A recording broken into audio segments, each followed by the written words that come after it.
Oh babe, kanina ka pa ba dyan? Oo, kanina pa ako ditong kakahintay. Ang tagal-tagal mo dumating. Hala, andyan pa talaga naglalandian itong magjowa na to.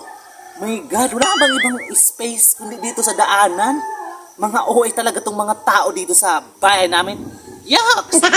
Sorry babe ha, nalate ako magdating kasi may pinuntahan ako dun. Sorry ka dyan. Hindi mo na kasi ako priority. Iba na yung priority mo. Kung ano-anong ginagawa mo dyan. Tapos, ikaw lang yung babae sa puso ko. Ang OA ng lalaki. My God! Kung ako dyan sa babae, hindi ko yan talaga papansinin yung lalaki. Kasi marami niyang joke. Hindi lang ikaw, di ba?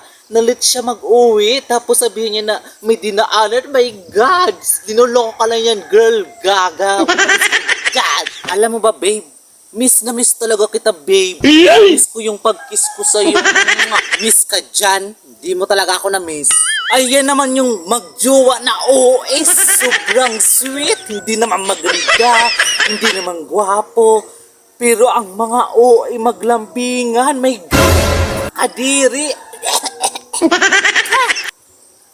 Kung ako dyan sa lalaki, hindi ko yan papatulan yung babae kasi ang pangit mo na. Huwag kang mag-isip ng ganyan, babe. Mahal na mahal kita. Ikaw lang yung babae sa puso. Kinikilig naman ako sa'yo, babe. Totoo ba yan? Ako lang yung babae dyan sa puso mo.